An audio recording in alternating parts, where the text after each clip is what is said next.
Damos la bienvenida y agradecemos la atención a quienes siguen esta transmisión del segundo informe de labores del senador Martí Batres Guadarrama.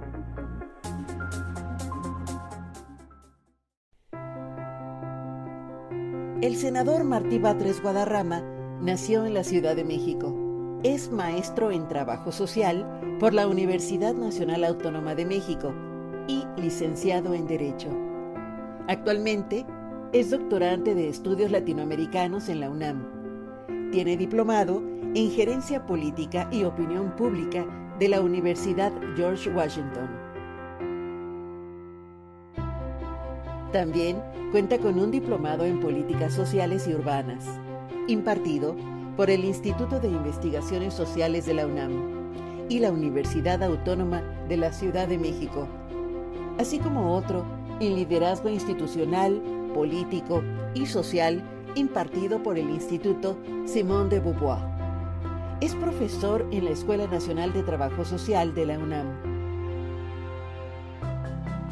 Fue presidente de la Comisión de Gobierno en la Asamblea Legislativa del Distrito Federal y presidente de la Junta de Coordinación Política de la Cámara de Diputados.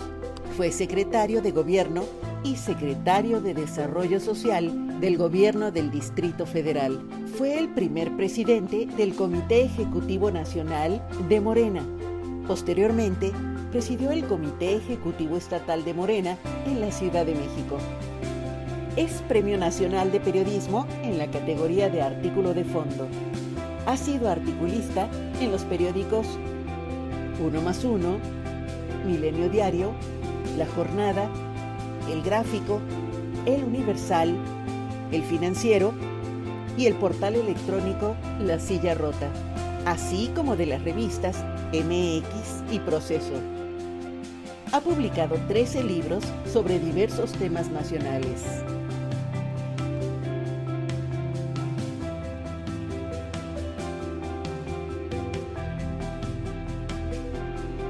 Fue presidente de la mesa directiva de la 64ª legislatura del Senado mexicano. Actualmente es senador de la República por la Ciudad de México.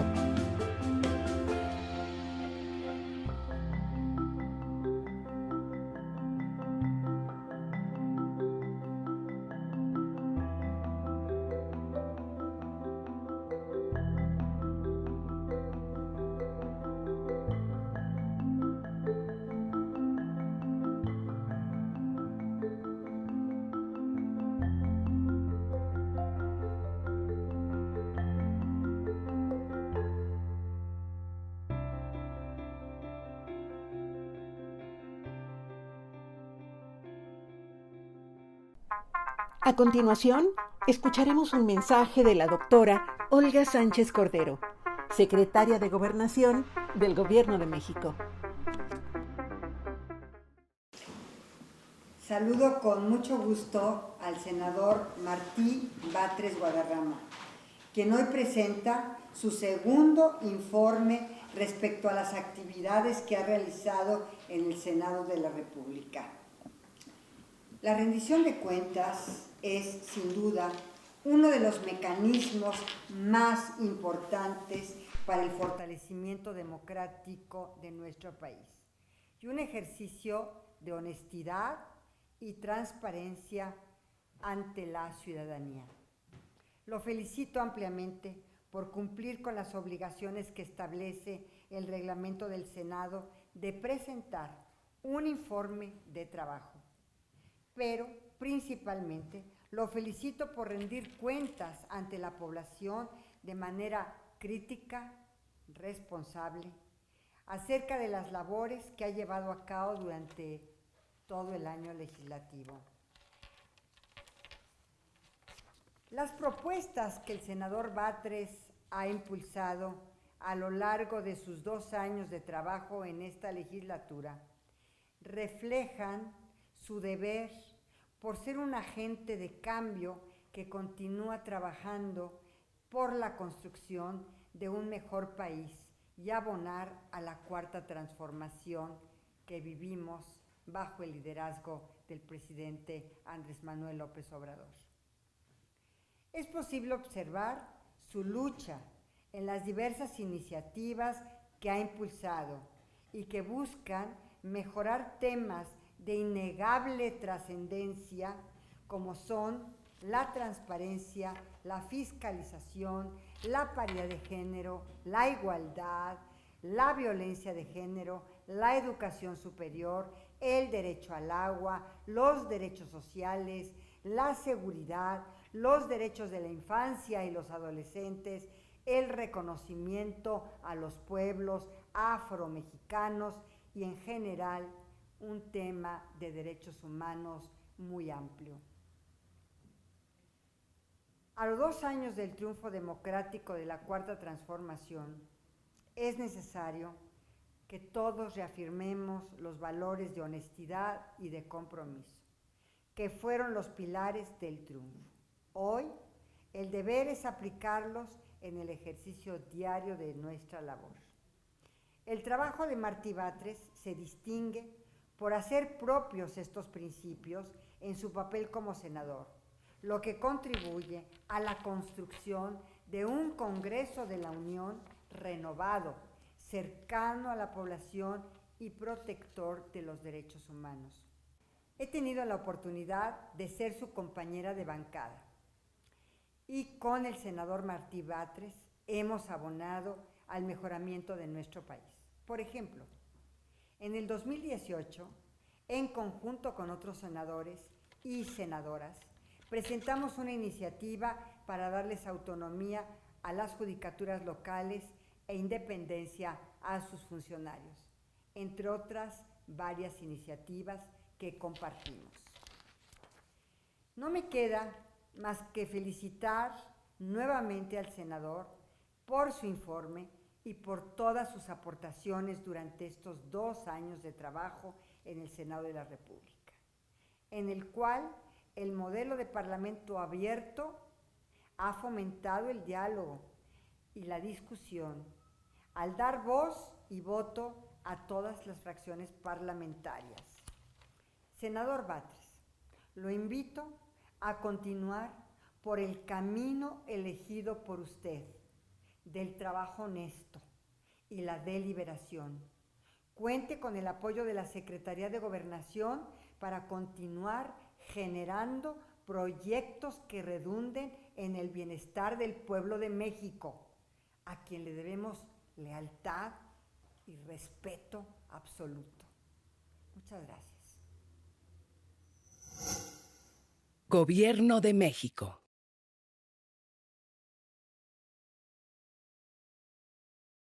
Es momento de escuchar al presidente de la mesa directiva del Senado de la República, senador Eduardo Ramírez. Quiero felicitar a un gran senador de la República, el senador Martí Batres, un gran dirigente, un fundador y hombre de izquierda, en este país, un hombre congruente entre lo que hace y lo que piensa. Hoy rinde su informe de actividades legislativas. Reconocemos en el senador Martí Batres un gran liderazgo, capacidad política, pero particularmente reconocemos en él su entrega social con el pueblo de México y con el pueblo de la Ciudad de México. Le reconocemos desde el Senado de la República y que siga adelante fortaleciendo los lazos de trabajo, los lazos de amistad con todos sus representantes y sus representados. Felicidades, enhorabuena y que siga adelante el senador Martí. Escuchemos el mensaje de la ministra de la Suprema Corte de Justicia de la Nación, Yasmín Esquivel. Yasmín Esquivel, ministra de la Suprema Corte de Justicia de la Nación. Me permito enviar una felicitación al senador Martí Batres Guadarrama por este segundo año de actividades legislativas en donde se ha destacado en temas tan relevantes para la sociedad como es bienestar social, justicia laboral, derechos de los menores, de los infantes, equidad de género, asimismo como los temas de inclusión tan importantes. Se ha visto evidente la experiencia del senador Martí Batres, toda vez que ha sido diputado en la Ciudad de México, 2 veces diputado federal y ahora senador. Muchas felicidades, señor senador Martí Batres Guadarrama. Un fuerte abrazo. Damos la bienvenida al senador Martí Batres Guadarrama, quien rinde su segundo informe de labores legislativas. Escuchemos.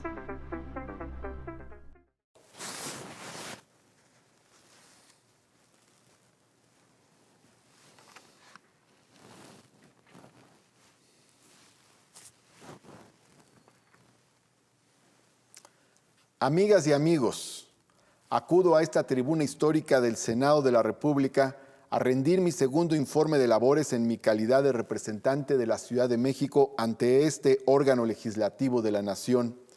Lo hago cumpliendo mis compromisos de austeridad, trabajo, sensibilidad social y vocación transformadora. También en este segundo año de trabajo legislativo senatorial me he ceñido a una conducta austera.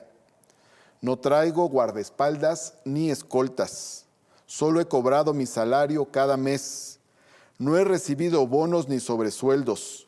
No le he pedido al Senado ningún apoyo para viajar al extranjero. Yo pago mi propio celular y mi gasolina.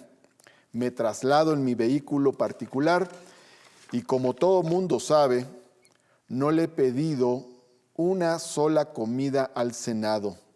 Traigo cada día mis alimentos en mi Tupperware como un trabajador. Asimismo, también en este segundo año consecutivo, me da gusto informarles que no he faltado a ninguna sesión del Pleno del Senado. La transformación del país continúa y se han realizado reformas verdaderamente históricas. Una de ellas, acaso la más importante de este segundo año de ejercicio, es la reforma constitucional para prohibir la condonación de los impuestos. Con esta reforma se evita que los más altos contribuyentes dejen de pagar las responsabilidades fiscales que les corresponden. Nada más en una década, por la figura de la condonación fiscal, dejaron de entrar al erario más de 400,000 millones de pesos. Esta reforma permite combatir la evasión fiscal, es una reforma de justicia social y es un acto indispensable para contar con los recursos necesarios para la construcción de un estado de bienestar social. La condonación fiscal fue una figura de favores políticos que se empleó en el pasado y que llevó a que los más altos contribuyentes, los más ricos del país, en lugar de pagar el 30% de sus ganancias como impuestos, pagaran solamente entre el 5 y el 9%. Gracias a esta reforma, ahora el gobierno ha podido triplicar la aportación fiscal de los más altos contribuyentes sin modificar, sin aumentar las tasas de los impuestos. Junto a esta reforma se ha realizado otra que tiene el mismo objetivo, que es no solo la prohibición, sino la penalización, la equiparación de la facturación falsa con el crimen organizado. De esta manera también se busca cerrar otro agujero que existe en el erario por el que se han ido, por ejemplo, más o menos en una década, cerca de 200,000 millones de pesos. Es otra reforma para fortalecer las finanzas sin necesidad de aumentar los impuestos, para combatir la corrupción y para combatir la delincuencia organizada. También se realizó durante este periodo la reforma para incorporar a la Constitución la revocación de mandato. Esta sí es una modificación del régimen político, es la incorporación de la democracia directa, de la democracia participativa en la decisión más importante sobre si debe continuar un gobernante o no, sobre la base de la participación de la gente. Ahora existe el derecho ciudadano de quitar a un mal gobernante para que no tengamos que cargarlo durante un sexenio como ocurrió en el pasado. Y ese derecho también existirá en los estados de la República, donde podrá aplicarse la revocación de mandato a los gobernadores. Asimismo, entre las reformas fundamentales aprobadas en este periodo está el reconocimiento de 4 derechos sociales universales nuevos: el sistema de salud público universal y gratuito, la pensión universal de adultos mayores, las becas para personas con discapacidad y las becas para estudiantes en todos los niveles. Esto se incorpora al artículo 4 de la Constitución y es un paso decisivo para la construcción de un estado de bienestar social y de el reconocimiento de los derechos sociales. También se reformó la Constitución para incorporar el derecho a la movilidad y la seguridad vial. Así, se plantea tener acceso, eficiencia, sostenibilidad, calidad, inclusión e igualdad en materia de movilidad. Esto es muy importante para darle la cobertura jurídica al impulso del uso de la bicicleta, los derechos de los peatones y otras formas de movilidad más modernas y también más amables con la salud y con el medio ambiente. Se realizó una reforma constitucional en el Senado para incorporar al mismo al proceso de aprobación del Plan Nacional de Desarrollo. De igual manera, se aprobó en el Senado otra reforma para incorporar el tema del bienestar animal. Asimismo, se tomaron decisiones para aprobar una ley general del sistema de carrera de las maestras y los maestros y otra ley para la mejora continua de la educación. Estas son leyes muy importantes para revertir lo que fue la contrarreforma educativa en la época de Peña Nieto. Se aprobaron las leyes de ingresos, tanto el paquete del 2019, finales de 2019 para el ejercicio del 2020, como recientemente el paquete para el ejercicio del 2021. Aquí se han cumplido los compromisos de no crear nuevos impuestos, no aumentar las tasas de los impuestos, no imponer gasolinazos, no establecer nuevos endeudamientos, no ampliar el déficit interno. Esto es fundamental. La actual administración está trabajando con finanzas sanas y no está gastando recursos que no tenga. Se apoyan los recursos existentes. Recordemos que las últimas 4 administraciones aumentaron los impuestos o crearon nuevos impuestos, y la actual administración no ha hecho eso. Lo que ha hecho es cobrar eficazmente los impuestos ya existentes. Y sobre todo subrayo, adiós a los gasolinazos que hubo en los 2 últimos sexenios. De igual manera, se aprobó la ley para crear el Centro Federal de Conciliación y Registro Laboral, que permitirá la conciliación entre las partes en el mundo laboral, entre empleadores y empleados.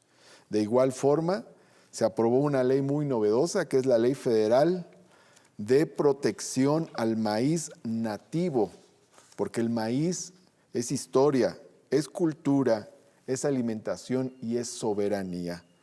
Asimismo, se aprobó la Ley de Salvaguarda de los elementos de la cultura e identidad de los pueblos y comunidades indígenas, afromexicanos y equiparables.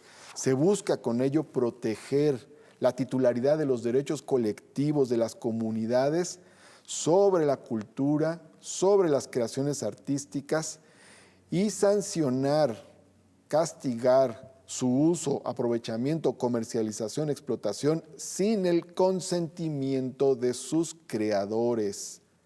Por ejemplo, ahí tenemos a diseñadoras y diseñadores de modas, de empresas transnacionales que utilizan los diseños que hacen las comunidades indígenas sin pagarles un solo centavo a estas comunidades y tienen elevadísimas ganancias y utilidades de dicha comercialización. Es un despojo cultural y que tiene elevadísimas ganancias que le corresponderían a los pueblos y comunidades y no a esas empresas transnacionales. Por otro lado, también se aprobó una reforma a la legislación del derecho de autor en el mismo sentido para establecer la protección del derecho de autor del arte popular. De igual manera, se aprobó la ley de amnistía a lo largo de este último año.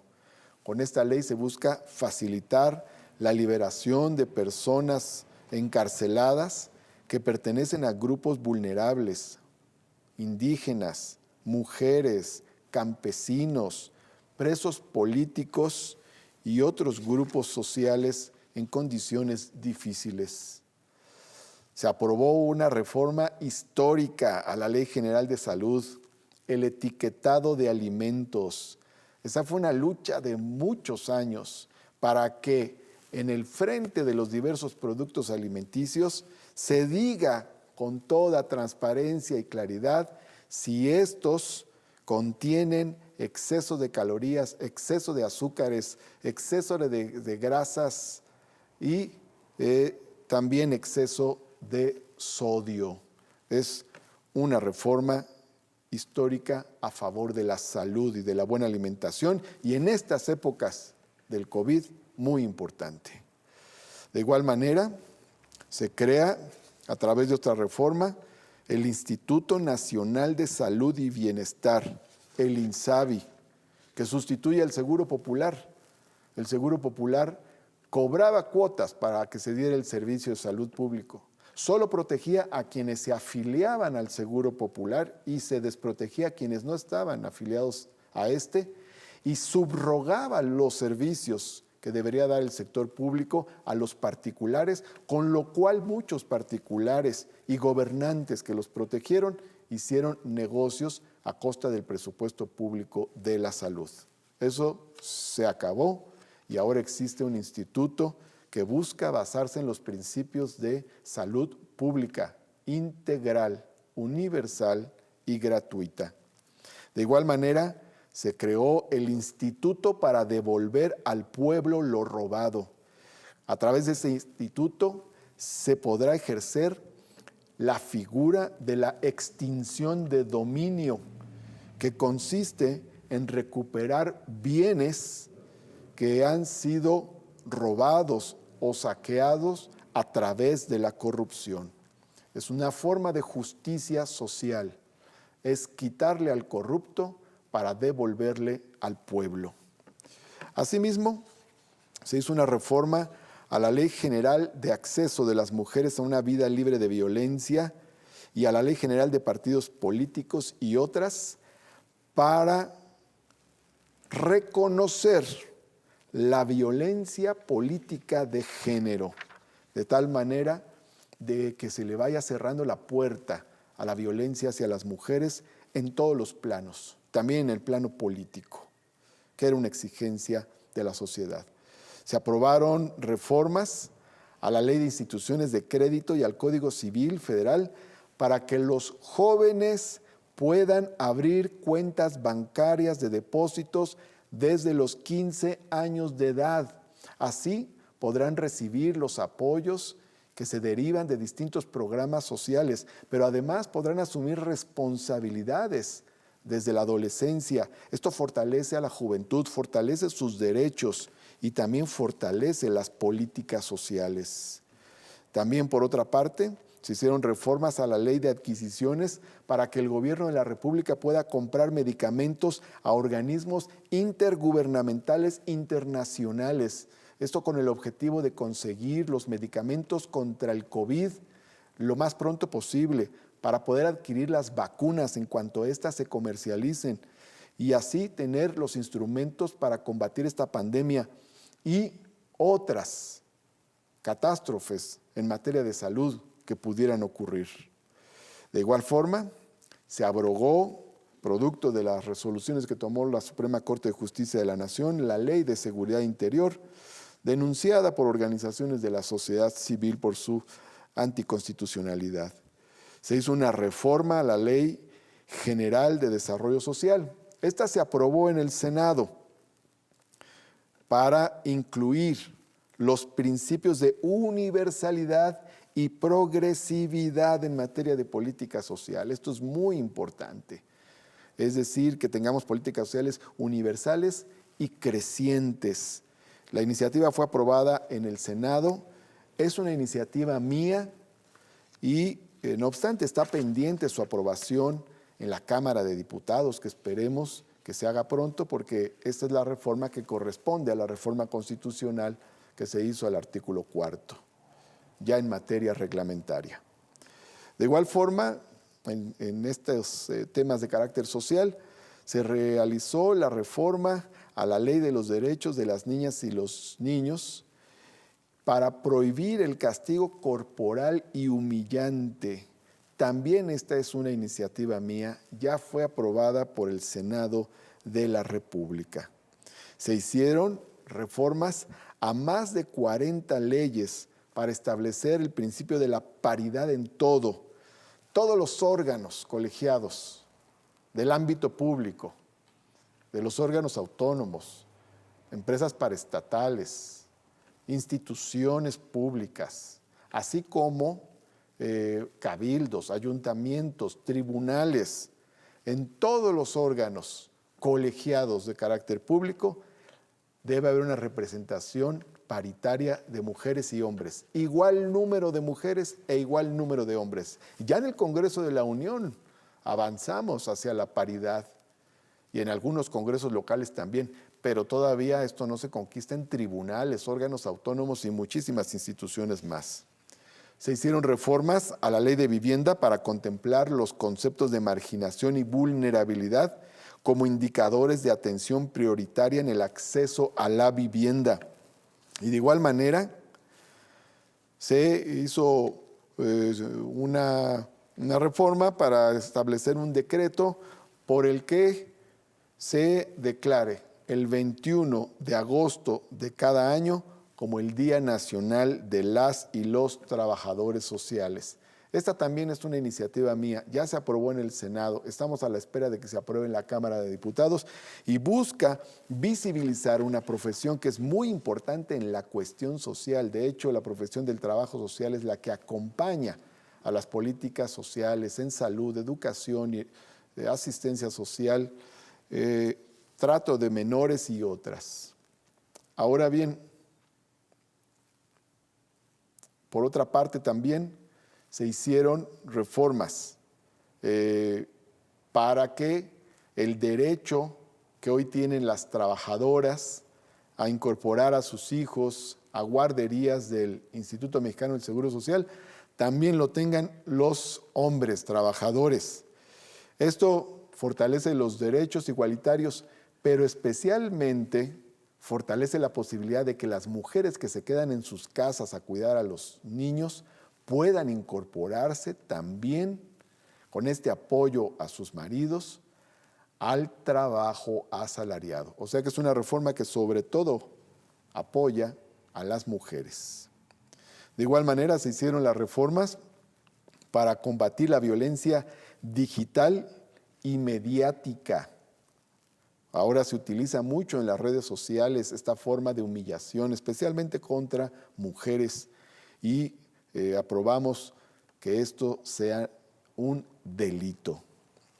Asimismo, se aprobaron 2 reformas muy trascendentes. Una de ellas es la reforma para la eliminación de una gran cantidad de fideicomisos que mantenían escondidos los recursos. No se evaluaban anualmente, no se auditaban como los recursos de los órganos regulares del Estado. Muchos de estos recursos se trasladaban a intereses privados, de tal forma que se subsidiaban con recursos públicos estos intereses. Se pagaba una burocracia adicional, es decir, había un conjunto de inconvenientes en la existencia de los fideicomisos, y con esta decisión se ayudará a tener un gasto más vigilado, mejor organizado y sobre todo mejor planeado para el desarrollo nacional. Por otra parte, también se aprobó una reforma para despenalizar el consumo del cannabis. Es una reforma fuerte, polémica, pero que se instala en el marco de la exigencia de libertades y derechos que ha planteado la sociedad civil, y puede ser un instrumento importante para lograr la paz en el país. Junto con estas decisiones, también se aprobaron un conjunto de leyes para respaldar a los empresarios mexicanos ante la puesta en marcha del Tratado México-Estados Unidos-Canadá. Leyes como la Ley Federal de Protección a la Propiedad Industrial, la Ley de Infraestructura de la Calidad, la Ley de los Impuestos Generales de Importación, Exportación y reformas también a la Ley Aduanera.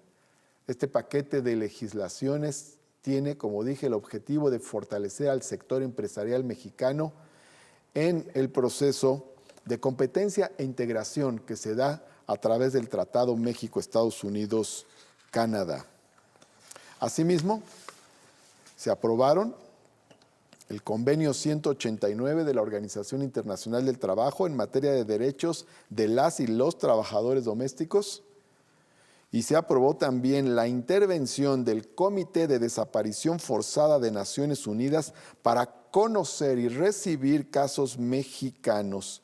Esta es una reforma histórica también, porque el Estado mexicano se resistió durante mucho tiempo a recibir a que se recibieran estos casos por parte de Naciones Unidas, ya que Naciones Unidas conociera el problema de la desaparición forzada en nuestro país.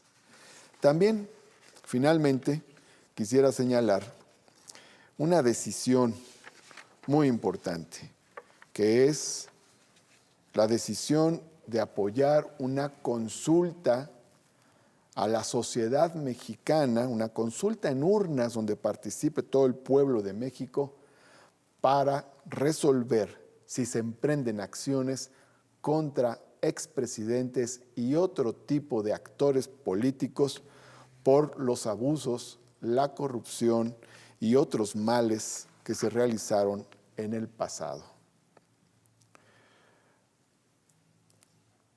La transformación apenas ha empezado. Tenemos un mandato del pueblo, cambiar todo. Por eso he presentado más de un centenar de propuestas legislativas. Aún Hay muchas cosas que tienen que cambiar. Si bien hemos aprobado muchas reformas, faltan muchísimas otras. La mayoría, diría yo, faltan por aprobarse. Entre las iniciativas más importantes que he presentado, menciono las siguientes. Iniciativa para eliminar los llamados plurinominales del Senado de la República. Considero que en el Senado solo deben de estar los representantes de cada una de las 32 entidades federativas que son las firmantes del Pacto Federal que da lugar a la existencia de los Estados Unidos mexicanos. No tiene por qué haber representación proporcional en el Senado.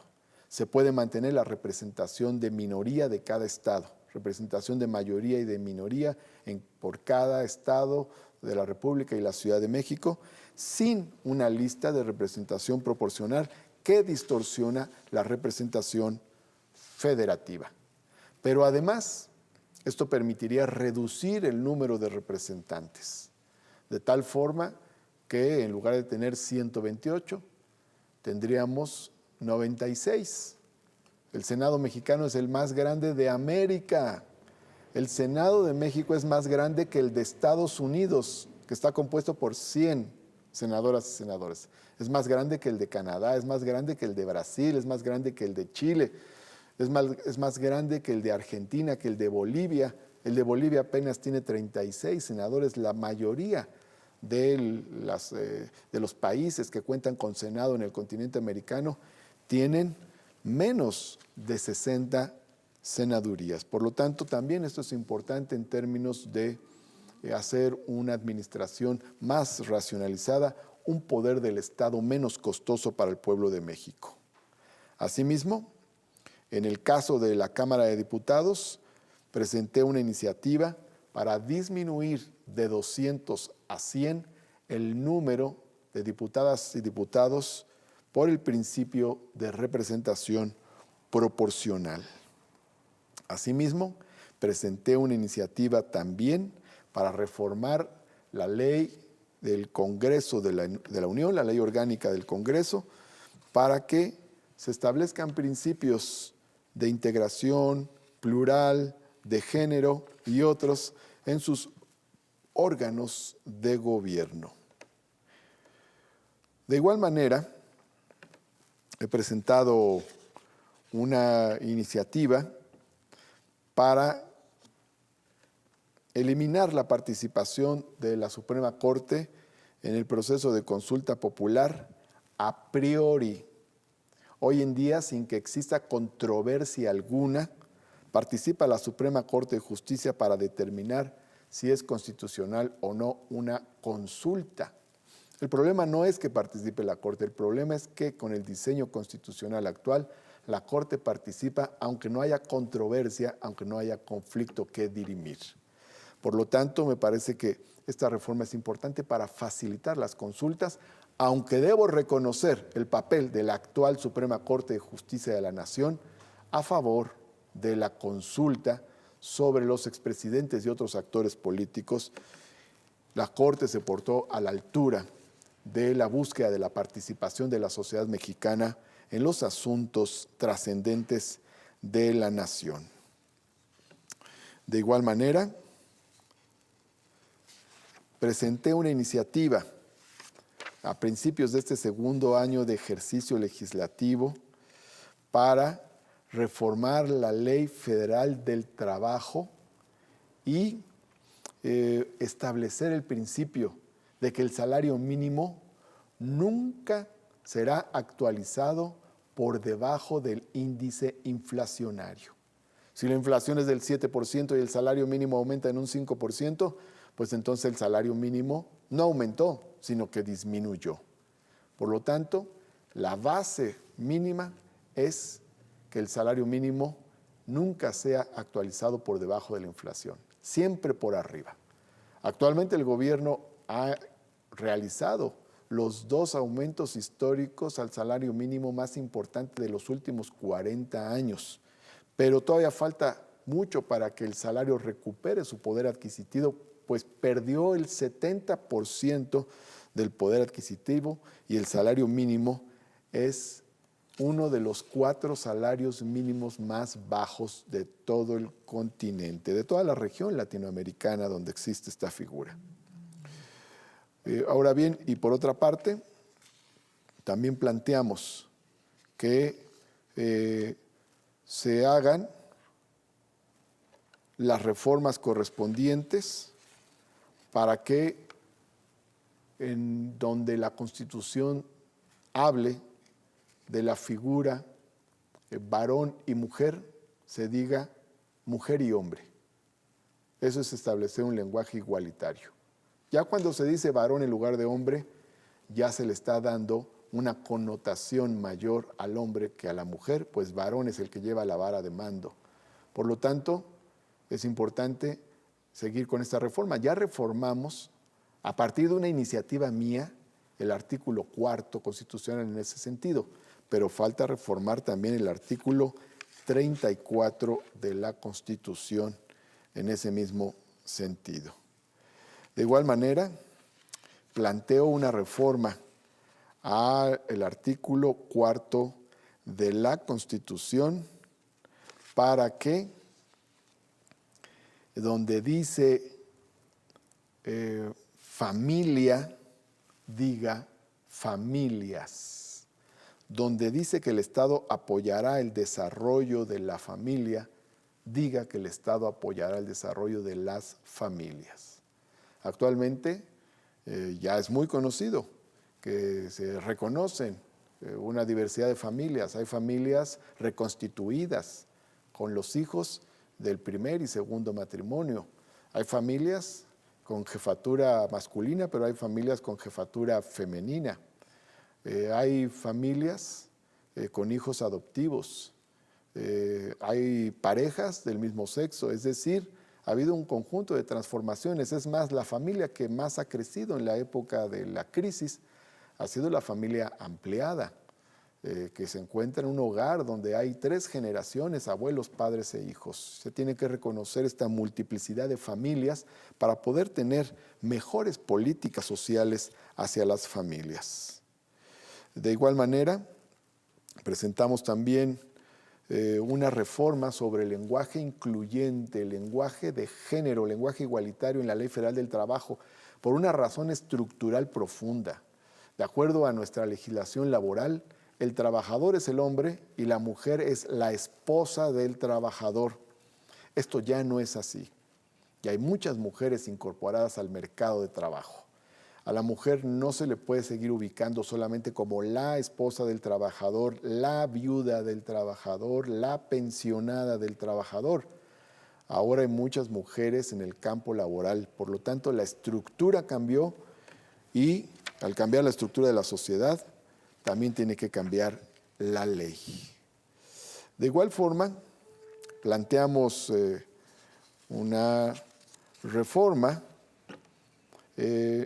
para que en las escuelas públicas podamos tener en las cooperativas escolares alimentos naturales, que se vendan también frutas y verduras en las cooperativas, que sea una obligación para mejorar la salud de nuestros niños. Es una vergüenza que México ocupe el primer lugar en obesidad infantil y ahora estamos viendo cómo la obesidad es un factor de comorbilidad en el caso de la pandemia del COVID.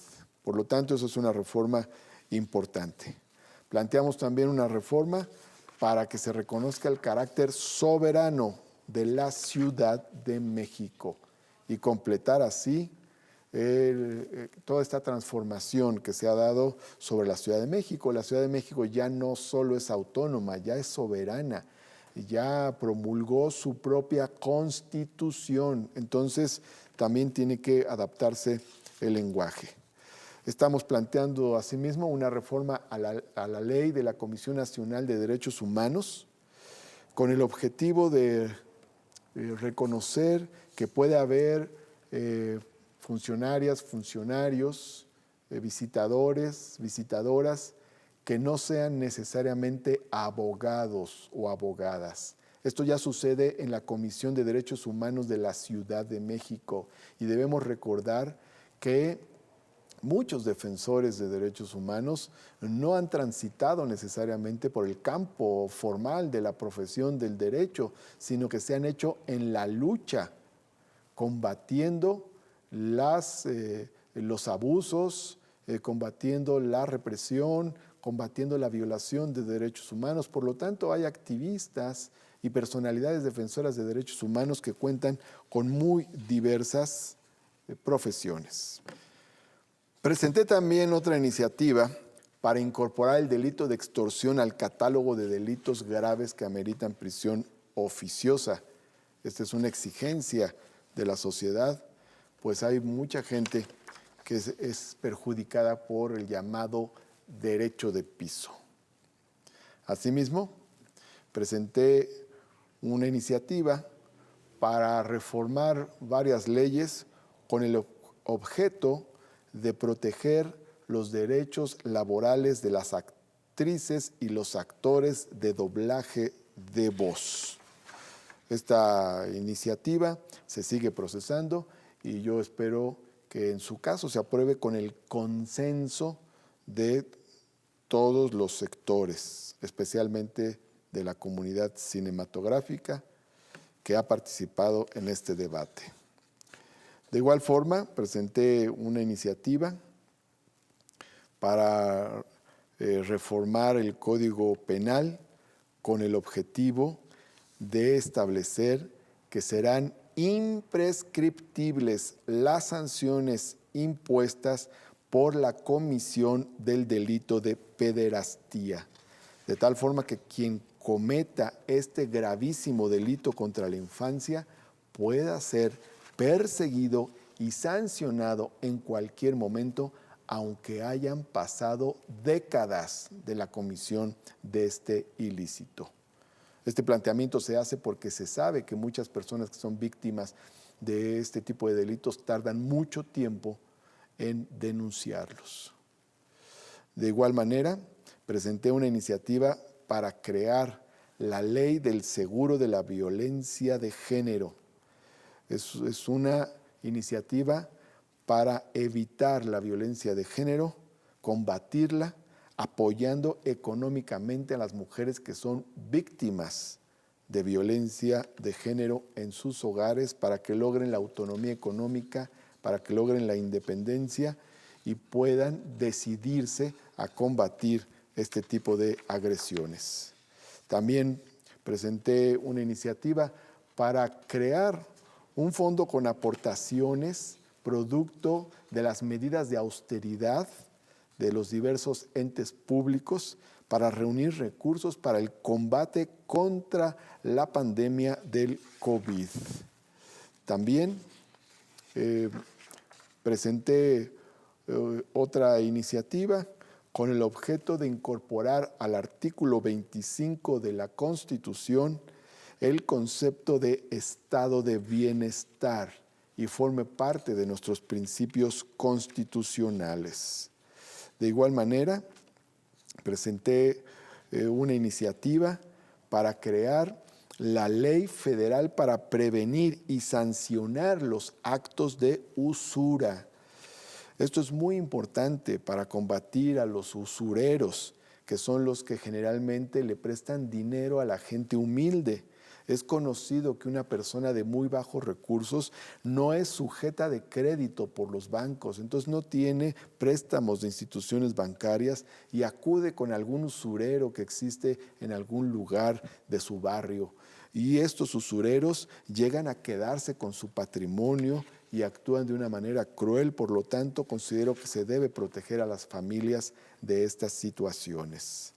Asimismo, presenté una iniciativa para que el Senado de la República pudiera funcionar a través de sesiones virtuales. Ya se empezaron a ensayar, esto con el objetivo de proteger a senadoras, senadores y trabajadores, en fin, a toda la comunidad que acude cotidianamente al Senado para que puedan enfrentar de mejor manera esta pandemia del COVID. También presenté una iniciativa para incorporar al artículo 4 de la Constitución el derecho al ingreso ciudadano universal. Si bien ciertamente crear la pensión de adultos mayores es dar un paso hacia el ingreso ciudadano universal, esto exige una planificación de largo plazo que cursaría a través de varias administraciones, gobiernos, sexenios, hasta concretarse. Son palabras mayores el ingreso ciudadano universal. Presenté de la misma forma una iniciativa para reformar nuestras legislaciones actuales, laborales, sociales, y expedir una nueva ley, la Ley Federal del Seguro de Desempleo, es decir, para crear la figura del seguro de desempleo y proteger a los trabajadores que pierden su empleo en contra de su voluntad. También propuse una iniciativa para reformar el Código Penal Federal y establecer sanciones penales por discriminación o restricción de derechos de las personas enfermas en virtud de pandemias o epidemias, porque estamos viviendo casos de discriminación. Se enferma un trabajador de COVID, se va a su casa a recuperarse y cuando regresa resulta que ya no tiene empleo, ya no lo quieren contratar por haber tenido COVID. Entonces hay que combatir esta discriminación. Presenté una iniciativa también para reformar el Código Civil e incorporar la figura del matrimonio igualitario. Esta reforma sería congruente y permitiría ayudar a aplicar la resolución de la Suprema Corte de Justicia de la Nación en el sentido de que el matrimonio igualitario es legal en todo el país en consonancia con nuestra Constitución. Asimismo, presenté otra iniciativa para reformar la ley para el desarrollo de la competitividad de la micro, pequeña y mediana empresa. La idea es establecer en la actual crisis económica programas de apoyo financiero para la micro, pequeña y mediana empresa, que son las que soportan la mayor parte del empleo del país. Asimismo, presenté una iniciativa para reformar el artículo 41 de la Constitución con el objeto de modificar la fórmula del financiamiento de los partidos políticos y poder así disminuir a la mitad el financiamiento de los partidos políticos y destinar la parte que se ahorre a las políticas productivas y sociales del país.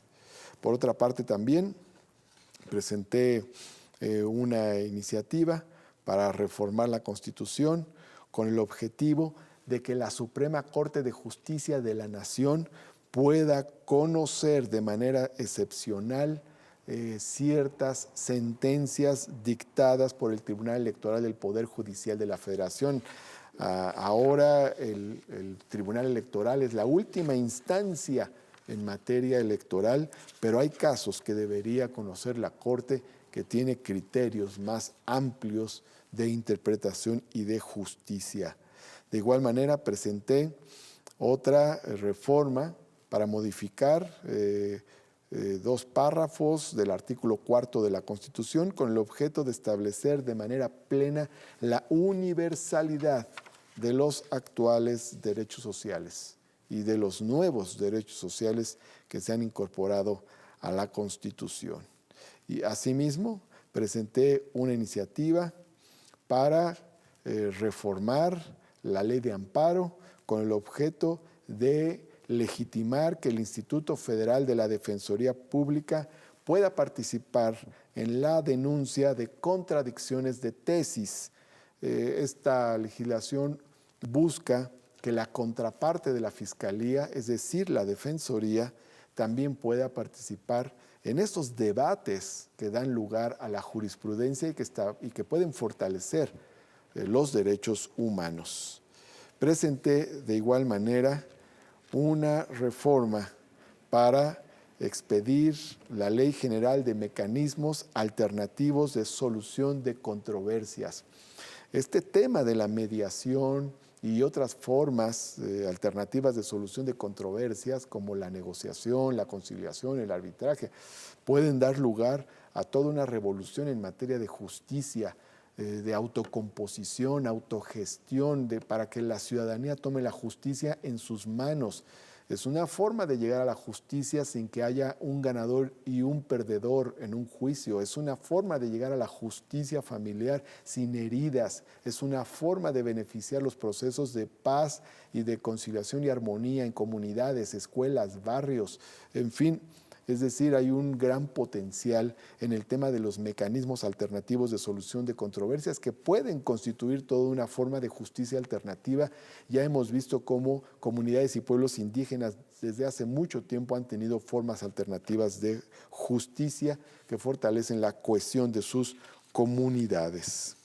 Presenté otras iniciativas recientemente, una más en materia de justiciabilidad de derechos sociales, para que las personas que tienen derecho a la pensión de adultos mayores y les sea negado este acceso puedan acudir ante el Tribunal de Justicia Administrativa a iniciar un juicio para que se les entregue esta pensión de adultos mayores.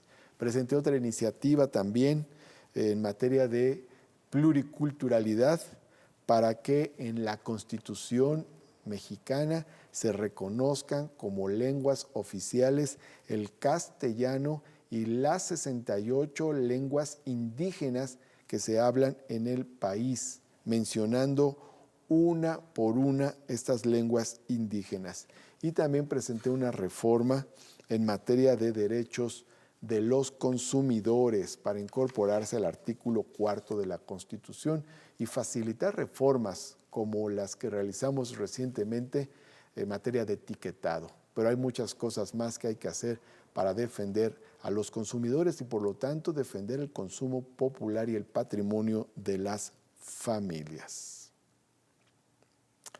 Amigas y amigos, el constitucionalista español Ángel Sánchez Navarro afirma que los electores no eligen únicamente personas, sino sobre todo programas de partidos, proyectos de nación. Dice él, la formación de una mayoría parlamentaria va a ser decisiva para el gobierno. Es más, este solo podrá llevar a cabo su política con el apoyo constante de esa mayoría parlamentaria. Es a la minoría a la que corresponde el papel de contrapeso. A la mayoría le toca la responsabilidad de concretar en el campo legislativo el proyecto de la coalición gobernante. En ese sentido es importante reflexionar la etapa que estamos viviendo, haciendo una mirada retrospectiva en nuestra historia.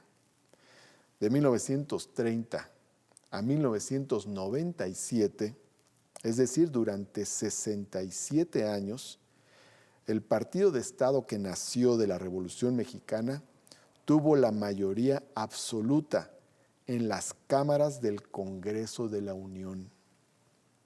Asimismo, cuando se debilitaba la figura del partido de Estado, entre 1988 y el 2018, es decir, durante un lapso de 30 años, la coalición formada por el PRI y el PAN tuvo una mayoría constitucional sobre la que descansó la aprobación de las reformas de corte neoliberal.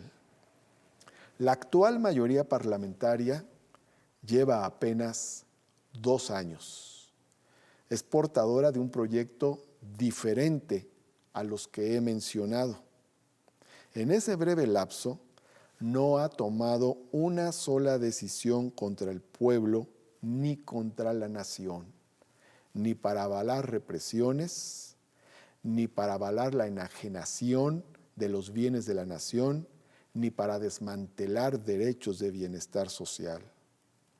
En cambio, ha realizado reformas históricas que jamás habrían sido aprobadas por las coaliciones mayoritarias del pasado. Se han aprobado iniciativas no solo del Gobierno de la República, sino también producto del esfuerzo de elaboración de legisladoras y legisladores de todos los partidos políticos, y se han modificado en el debate el conjunto de las iniciativas. Pero el camino de una nueva época apenas ha comenzado. Debe reconocerse con objetividad que muchos problemas como la violencia, el feminicidio, el desempleo, la pobreza, todavía persisten y tiene que realizarse un gran esfuerzo para vencer estos males. Hay muchas transformaciones pendientes. En materia de reformas específicas, por ejemplo, falta la reforma sobre el outsourcing, falta la reducción del presupuesto de los partidos políticos, falta la eliminación de la partida secreta del presupuesto, falta la reforma para que los dirigentes de los partidos también estén en el principio de ganar menos que el presidente de la República. Falta la reforma sobre el salario mínimo para que esta buena política pública que hoy se realiza de fortalecer el aumento al salario mínimo se siga realizando sobre la base del principio de que su actualización nunca podrá ser por debajo del índice inflacionario. En todo caso, siempre podrá ser por arriba del índice inflacionario. Nos falta mucho camino que recorrer para lograr los dos grandes objetivos de la Cuarta Transformación. Uno, desmantelar el régimen de corrupción y privilegios. Y dos, construir un estado de bienestar. La firmeza y la tenacidad del poder legislativo para lograr estos objetivos será determinante. Me da mucho gusto que recientemente se haya aprobado esta reforma para eliminar la inmunidad presidencial sustantiva. ¿Qué quiere decir esto? Que es a lo que el propio presidente actual llama fuero presidencial.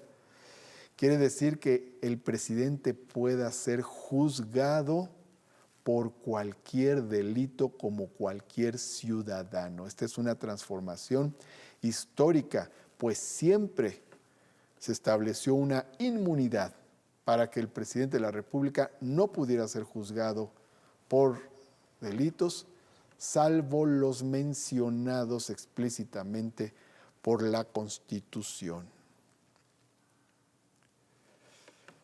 Por todas las razones que he mencionado, es fundamental la existencia de una mayoría progresista, de avanzada, con visión social, con vocación transformadora en el Congreso de la Unión. Una mayoría que tenga comunicación con los grandes intereses del pueblo, que sea receptiva a las demandas de la población. Desde este gran poder reformador en que se ha convertido la actual legislatura, también hago un llamado a la unidad de toda la nación, a la unidad de todas las mexicanas y mexicanos para luchar contra los males que aquejan a nuestro país, particularmente contra la desigualdad y contra la corrupción, y sobre todo, especialmente en esta coyuntura, para vencer la pandemia del COVID y seguir construyendo la grandeza de México. Muchas gracias. Es así como concluye el segundo informe de labores del senador Martí Batres Guadarrama, quien dio a conocer de los avances legislativos en el Senado de la República, así como de su labor como legislador, que se sintetiza con dos conceptos: trabajo y transformación. Agradecemos su amable atención a este mensaje.